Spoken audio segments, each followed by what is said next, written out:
I was convinced my boss couldn't stand me. She never raised her voice. That would have been easier. Instead, she watched everything in silence, the late reports, the coffee I forgot on the conference table, the way I apologized too quickly whenever I made a mistake.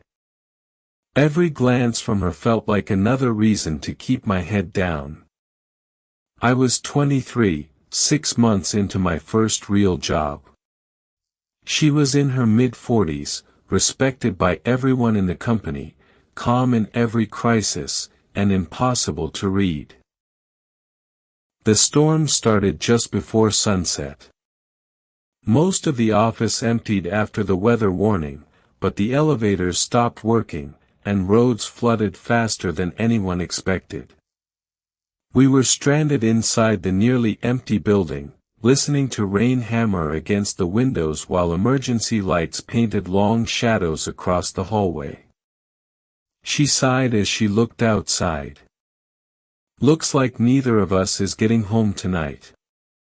I nodded, pretending that didn't make my pulse stumble. The company owned a small executive apartment upstairs for emergencies.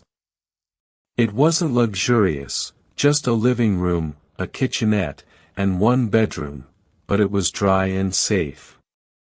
She unlocked the door without saying much. The silence between us felt louder than the storm. I busied myself making coffee that neither of us touched. She stood by the window, arms folded, watching the rain instead of me. Finally, she spoke. "You know," she said quietly, "I don't dislike you." I looked up too fast. Then, "Why does it always feel like you do?" For the first time since I'd met her, the corners of her mouth softened into a tired smile. She lowered her eyes, hesitated for a long moment, then said the sentence that changed everything. "There's only one bed, and I'd like us to share it." I stared at her, certain I'd misunderstood.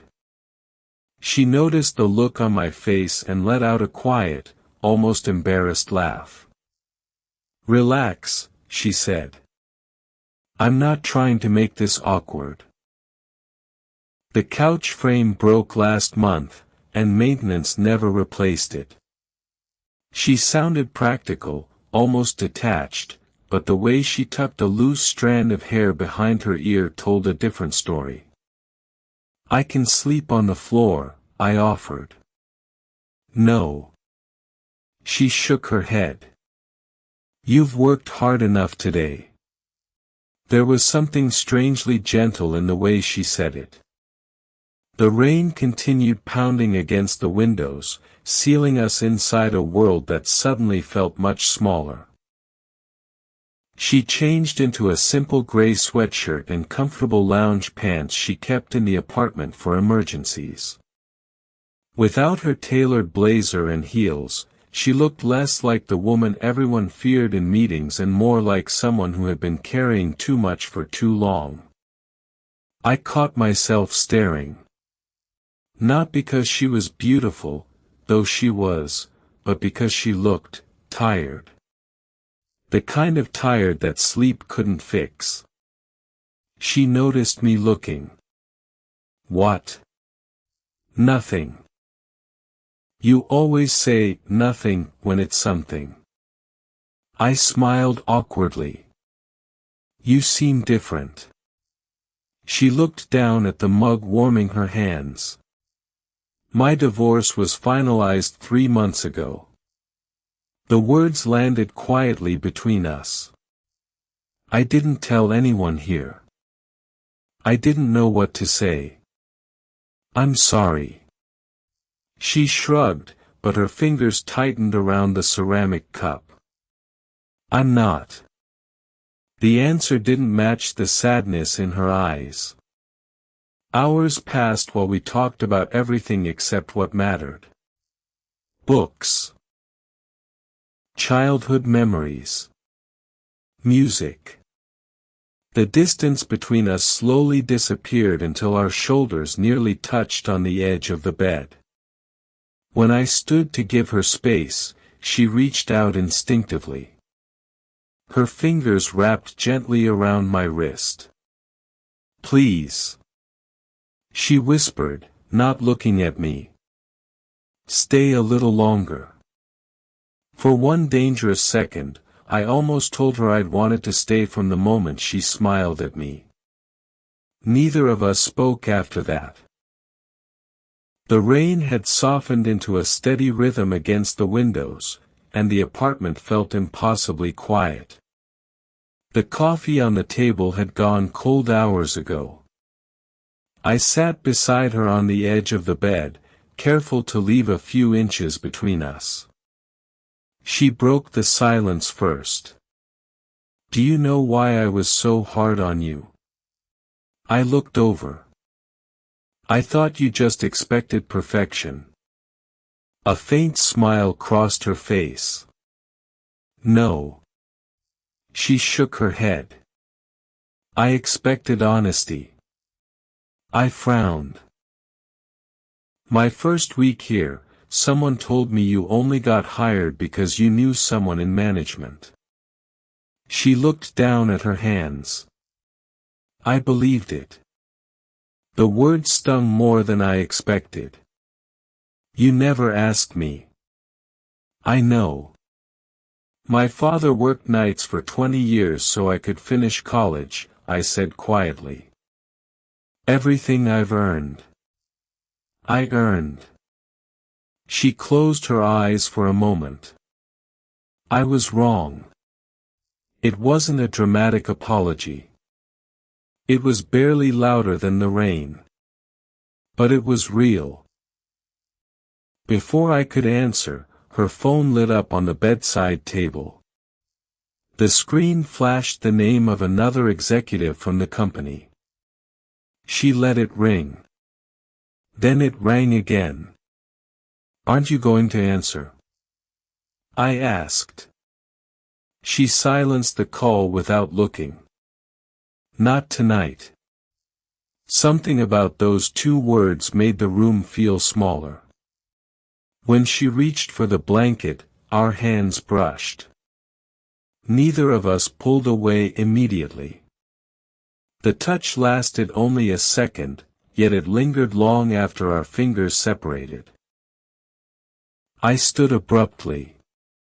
"This is a bad idea," I said, more to myself than to her. "You're my boss. When the storm ends, everything goes back to normal." She looked at me with an expression I still couldn't quite read. "Do you really believe that?" Before I could answer, 3 firm knocks echoed through the apartment door. We both froze. Someone outside called her name. The knocking came again. "Lena," a man's voice called through the door. "Are you in there?" She closed her eyes for a brief second before standing. "It's Mark," she whispered. "Our operations director." I instinctively stepped back, putting distance between us. She opened the door only halfway. Mark looked soaked from the rain. His eyes landed on me almost immediately. "Oh." His eyebrows lifted. "I didn't realize you weren't alone." "The roads are flooded," she replied evenly. "We're both waiting for the storm to pass." His gaze lingered for another moment before he nodded. The maintenance team restored one of the elevators. "Thought you should know." "Thank you." After the door closed, the apartment fell silent again. The silence was different this time. He'd seen us. Nothing inappropriate had happened, yet it suddenly felt as though the world had decided a story for us. I picked up my jacket. "I should leave." "You don't have to." I do. She watched me reach for the doorknob. If anyone talks about this tomorrow. I don't care about tomorrow, she interrupted. The words hung between us. I turned slowly. She wasn't standing like my boss anymore. She looked like a woman who was exhausted from pretending she never needed anyone. I spent months convincing myself you disliked me, I said quietly. Every meeting, every correction. I kept wondering what I'd done wrong. You did nothing wrong. Then why push me away? Her eyes shimmered under the warm apartment light. Because after my divorce, I promised myself I'd never let work become personal again. She gave a short, shaky laugh. Then you walked in on your first day with that impossible smile, and I knew keeping that promise was going to be harder than I wanted to admit. Neither of us moved. The rain had finally stopped. I took one slow step toward her. So? I asked softly, my voice barely above a whisper, what happens when the storm is over? She held my gaze. And for a long, breathless moment. She didn't answer. She never answered my question. Instead, she walked past me to the bookshelf in the corner of the apartment and pulled out a small envelope tucked between two old novels. I wasn't planning to show you this, she said. She handed it to me. Inside was a folded sheet of paper with my name written across the top. It was dated almost 5 months earlier. Confused, I unfolded it. It was my performance review. Across the bottom, where senior management recommended promotions for new employees, someone had written a single sentence in blue ink. Not ready. Too inexperienced, ****. Underneath it was another note, written in a different handwriting. I disagree. Give him time. He'll become one of our best. Lena ****. I looked up at her. You defended me. More than once. My mind raced. I thought you wanted me gone. She let out a quiet breath. That's exactly why I kept my distance. I frowned. She leaned against the table, her arms folded tightly, as though holding herself together. She leaned against the table, her arms folded tightly, as though holding herself together. My divorce became office gossip before the papers were even signed. People questioned every decision I made. Her voice softened. The moment I realized I admired your determination. I knew people would assume the worst if they noticed. So you acted cold. Because I thought protecting your reputation meant pretending you didn't matter. The words settled heavily between us. Everything I had believed about her shifted in an instant. Just then, my phone buzzed. A message from Mark appeared on the screen. Glad you both made it through the storm. Don't worry about tonight. Some things are more important than office rumors. We'll talk Monday, ****. I looked at her in surprise. She smiled faintly. He knew. He did. And he covered for us? She nodded. No one is standing between us now. For the first time that night, neither of us had a reason to hide what had been growing quietly between us. Morning arrived quietly. The storm had disappeared, leaving sunlight scattered across the apartment floor. For the first time in hours, the city outside looked ordinary. Neither of us rushed to leave. She stood by the window with a cup of fresh coffee while I gathered my things, pretending I wasn't delaying every movement. "I've been thinking," I finally said. She turned to face me. "If we walk into the office together, people will talk. They probably will. And if this becomes something..." Her expression softened. "It can't start with secrets." She nodded, waiting for me to finish. I took a slow breath. "I don't want to be the reason anyone questions your integrity. You've worked too hard for that." A faint smile appeared on her face. "You're still thinking about protecting me." "I'm thinking about protecting us." The room fell silent again. Then she crossed the space between us. "I've spent months making decisions out of fear," she said. "Fear of gossip. Fear of making another mistake. Fear of trusting someone again." She looked directly into my eyes. "I don't want fear making this decision too." My heart was beating so hard I was sure she could hear it. "I care about you," I admitted, the words finally free after weeks of hiding. "Not because you're my boss. Not because we were trapped here together. I care about the woman who defended me when I never knew it, the woman who drinks cold coffee because she's too busy thinking about everyone else." A tear escaped before she brushed it away with a quiet laugh. "You notice far too much." "I notice you." She reached for my hand this time, without hesitation.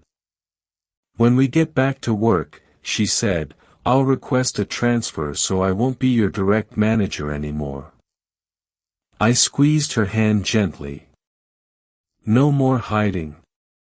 She smiled.